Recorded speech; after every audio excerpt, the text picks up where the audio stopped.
اس قرآن میں آسانی سے سمجھ میں آنے والے آیات جو تا قیامت مسلمانوں کے لیے، تمام انسانوں کے لیے ہدایت ہے، اور نبی صلی اللہ علیہ وسلم کے سود کے متعلق جو احادیث آئی ہیں جس میں نبی صلی اللہ علیہ وسلم نے لعنت بتائی، عذاب بتایا، کیا ان سب کے بعد کسی اور کے فتوے کی ضرورت پڑ گئی ہم مسلمانوں کو؟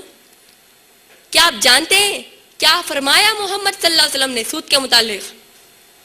اگر ہم مجموع زوائد پڑھیں گے، اس کے جلد نمبر 4 اور اس کے صفحہ نمبر 120، یعنی والیوم نمبر 4 پیج نمبر 120، نبی صلی اللہ علیہ وسلم فرماتے ہیں جس نے 1 پیسہ سود کا لیا گویا اس نے 36 مرتبہ زنا کیا۔ استغفر اللہ۔ زنا یعنی مرد اور عورت کے ناجائز سیکشل تعلقات کو کہتے ہیں، استغفر اللہ۔ 1 پیسہ سود کا اگر لیں گے تو گویا ہم نے 36 مرتبہ زنا کیا، استغفر اللہ۔ اور نبی صلی اللہ علیہ وسلم یہ بھی فرماتے ہیں بیہقی شعب الایمان میں جلد نمبر 4 حدیث نمبر 1932 میں، یعنی والیوم نمبر 4 حدیث نمبر 1932 میں نبی صلی اللہ علیہ وسلم فرماتے ہیں جس نے 1 پیسہ سود کا لیا گویا اس کو اس کی سگی ماں سے زنا کرنے کا گناہ ملے گا۔ ذرا غور کیجئے، زنا خود ایک بدترین گناہ ہے،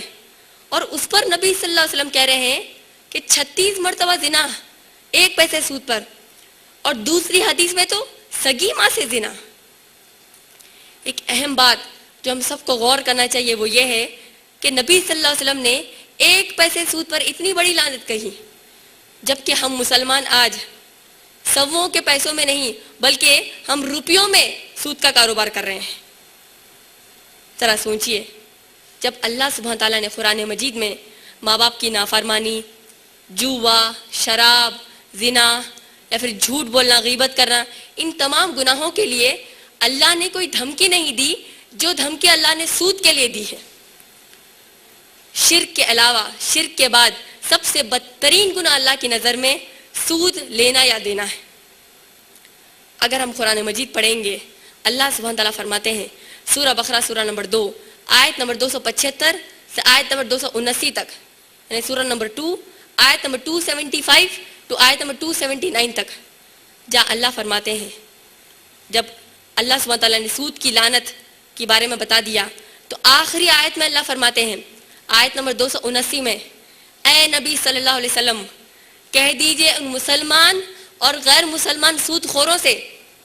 کہ اب اگر یہ سود پر پیسہ لیں گے یا دیں گے تو پھر ان کو کہہ دیجئے کہ یہ تیار ہو جائے اللہ اور اس کے رسول صلی اللہ علیہ وسلم کے خلاف جنگ کرنے کے لیے۔ میں پوچھتی ہوں، ہم میں سے کون تیار ہے اللہ اور اس کے رسول صلی اللہ علیہ وسلم کے خلاف جنگ کرنے کے لیے؟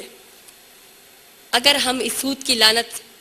جان بوجھ کے یا انجانے میں اگر ہم ملوث ہیں تو ہم کو سب سے پہلے چاہیے کہ ہم اللہ سے توبہ کریں اور ایسے گناہ کو کبھی بھی نہ دہرائیں۔ آئیے میں آپ تمام کو دوسری ایک اہم تعلیم اسلام کی بتانا چاہتی ہوں جس پر ہم مسلمان صحیح طریقے سے عمل نہیں کر رہے، اور وہ ہے حجاب کا حکم۔ اگر آپ لوگ غور کریں گے، قرآن اور صحیح احادیث میں جو حجاب کا حکم آیا ہے، اس کو کئی ہماری مسلمان مائیں اور بہنیں یا تو مکمل طریقے سے نہیں عمل کرتی یا تو عمل ہی نہیں کرتی، جس کی وجہ سے آپ دیکھتی ہیں کہ ہمارے معاشرے میں کئی ضعیف عورتیں، اگرچہ کہ ان کو حجاب کرنا فرض نہیں ہے، سورہ نور سورہ نمبر 24 آیت نمبر 60 کے مطابق، سورہ نور سورہ نمبر 24 آیت نمبر 60 کے مطابق ضعیف عورتوں پر اللہ نے فرض نہیں کیا حجاب، لیکن پھر بھی یہ ضعیف عورتیں حجاب کرتی ہیں، حجاب کے تقاضوں کو پورا کرتی ہیں، جو کہ ایک اچھی بات ہے۔ لیکن ایک تماشے والی بات یہ ہے کہ کئی با حجاب ضعیف عورتیں اکثر دیکھنے میں آیا ہے کہ بہت بار اپنے گھروں کی لڑکیوں کو بے حجاب لے کر گھومتی ہیں۔ اگر ہم دیکھیں حجاب کے حکم کا مقصد کیا ہے، تاکہ ہم اپنے لباس کی، ہمارے جسم پہ جو تمام زینت والی چیزیں ہیں ان کو ہم حجاب سے ڈھانک لیں تاکہ کسی غیر مرد کی نظر نہ پڑے اور پھر ہم کو کوئی نقصان نہ ہو۔ لیکن آج ہم دیکھ رہے ہیں کہ ہماری کئی مسلمان بہنوں نے حجاب کا ہی فیشن شروع کر دیا، جبکہ اصلیت میں فیشن کا حجاب کرنا ہے۔ آج اب غور کیجئے، گھٹنے سے اوپر تک برقعے یا چادریں، ہمارے برقعوں پر، ہمارے سکارفز پر اور ہمارے برقعوں پر چمکدار نگینے، ایسے برقعے جو جسم کو چپک جاتے ہو، تنگ برقعے ہم پہنتے ہیں، یا پھر ایسے برقعے جن میں سے ہمارے اندر کا لباس یا دوسری چیزیں ظاہر ہو جاتی ہوں۔ یہ جو تمام حجاب آئٹمز ہم استعمال کرتے ہیں، اس کی اسلام میں کوئی جگہ نہیں، یہ اسلام میں حجاب کی تعریف میں ہی نہیں آتے۔ تو ہر مسلمان عورت کو یہ واضح کر لینا چاہیے، یہ جو تمام حجاب آئٹمز ہم استعمال کر رہے ہیں یہ ناجائز ہے، ہمارے لیے حرام ہے۔ اور ہمیں سے کئی مسلمان بہنیں، ان کو یہ معلوم ہونے کے بعد کہ اسلام نے عورت کو اس کا چہرہ، کلائیوں اور پاؤں کو کھلا رکھنے کی اجازت دی ہے، تو ہماری کئی مسلمان بہنوں نے یہ سمجھ لیا کہ اسلام میں چہرہ، کلائیوں اور پاؤں کو کھلے رکھنا اسلام نے افضل کہہ دیا، جبکہ حقیقت تو یہ ہے کہ آپ کا چہرہ، کلائیوں اور پاؤں کو ڈھانک لینا بھی افضل ہے۔ اور ایک بہت اہم بات جو ہم سب مسلمان عورتوں کو یہ معلوم ہونا چاہیے وہ یہ ہے کہ اگر ہم اپنے چہرے پر لپسٹک، پاؤڈر یا کچھ بھی میک اپ کرتی ہیں اور اپنے کلائیوں اور پاؤں پر ہم مہندی کے ڈیزائنز، انگوٹھیاں یا پھر چوڑیاں اگر ہم پہنتی ہیں تو ہم کو چاہیے ایسے وقت بھی چہرے، کلائیوں اور پاؤں کا بھی حجاب کرنا ہم پر لازم ہے، کیونکہ اگر ہم یہ اپنی زینت دکھا رہے ہیں تو پھر ہم قرآن مجید میں سورہ نور سورہ نمبر 24 آیت نمبر 31 کی خلاف ورزی کر رہے ہیں۔ آج اگر آپ غور کریں گے، کئی ہماری مسلمان ہو یا غیر مسلمان بہنیں، اگر ہم اس دنیا میں سروے کریں گے کہ دنیا میں عورتوں کے خلاف جرم کی شرح کیا ہے، اور ہم کو معلوم ہوگا کہ مسلمان ممالک ہو اور غیر مسلمان ممالک ہو، دونوں کے بنسبت مسلمان ممالک میں، جس میں خاص طور پر سعودی عربیہ آ گیا، جہاں پر عورتوں کے لیے لازم ہے کہ وہ جو اپنے گھروں سے نکلے تو حجاب ان پر لازم ہے، تو ایسے مسلمان ممالک میں عورتوں کے خلاف جرم کی شرح بالکل ہی کم ہے، جبکہ اگر آپ غیر مسلم ممالک دیکھیں گے تو وہاں پر معلوم ہوگا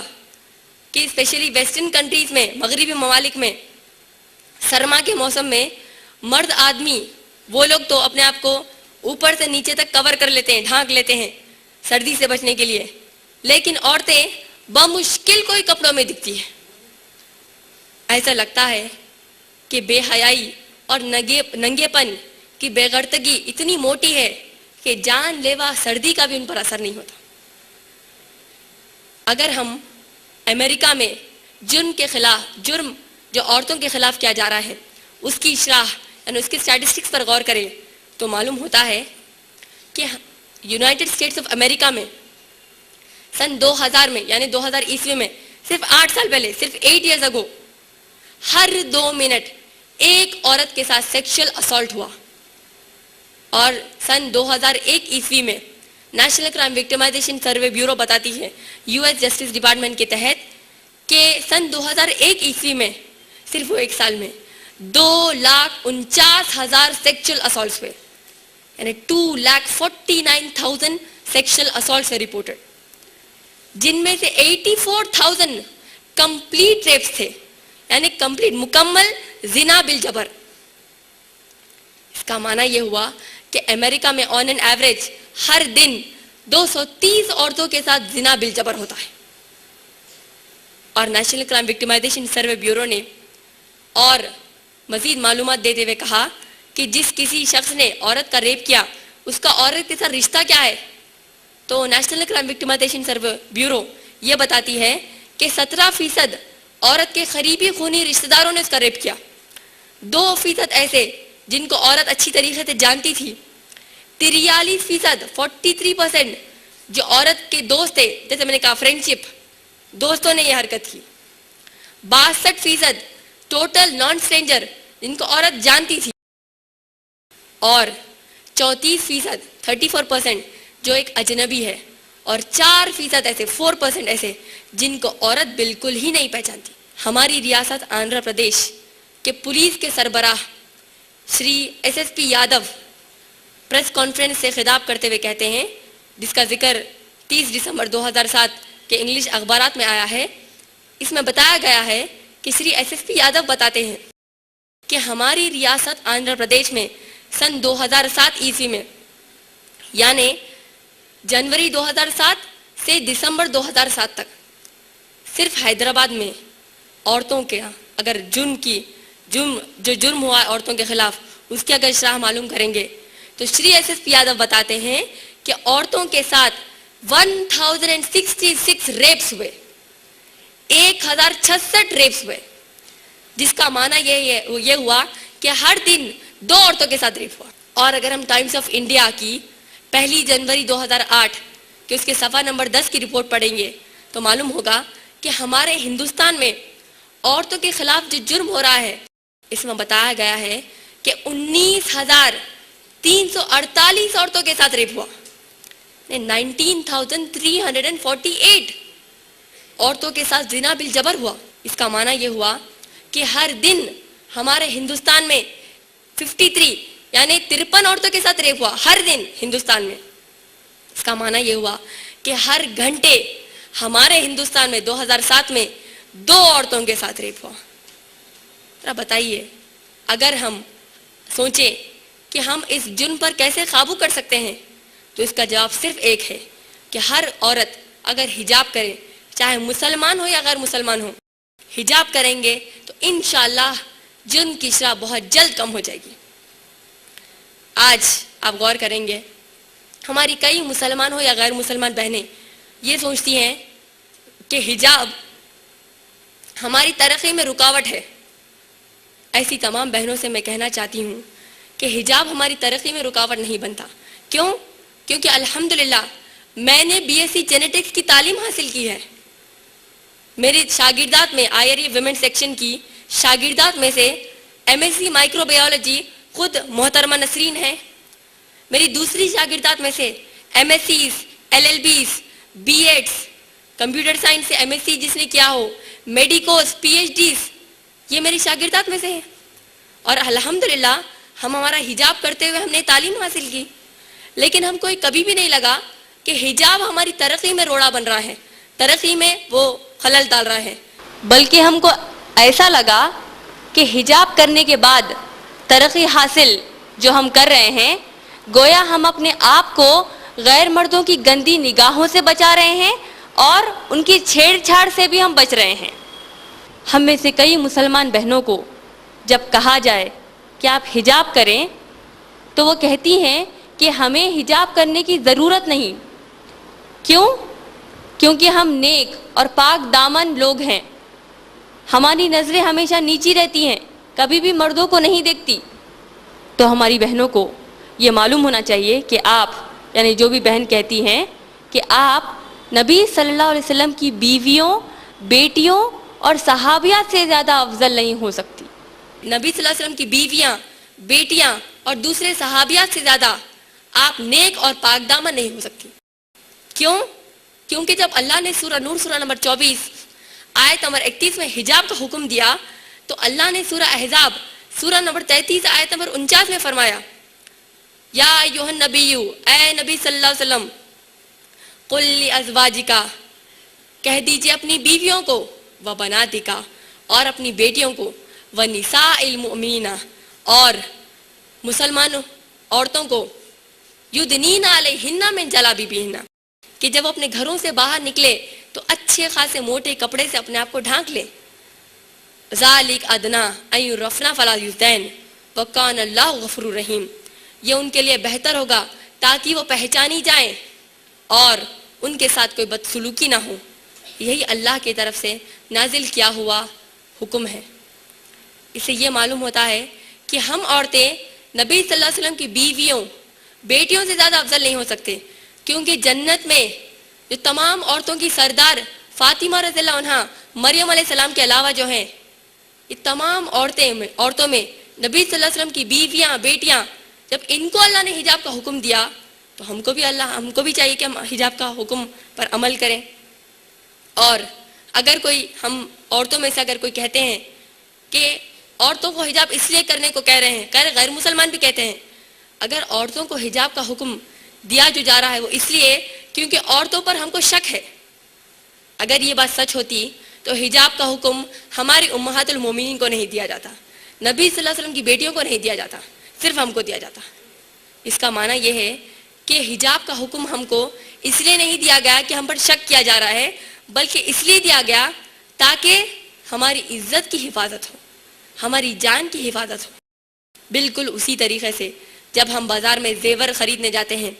ہیرے موتی سونا چاندی جب ہم خریدنے جاتے ہیں تو اس کو ڈبے وغیرہ میں پیک کرتے ہیں, محفوظ کر لیتے ہیں, گھر آنے تک اس پر اچھی خاصی نظر رکھتے ہیں, اور گھر میں آنے کے بعد بھی لاکر وغیرہ میں رکھتے ہیں تاکہ اس کو کوئی نقصان نہ ہو. کیوں؟ کیونکہ ہمارے لیے وہ چیز بہت قیمتی ہے. اسی طریقے سے اسلام میں حجاب کا تصور یہ ہے, چاہے عورت مسلمان ہو یا غیر مسلمان ہو,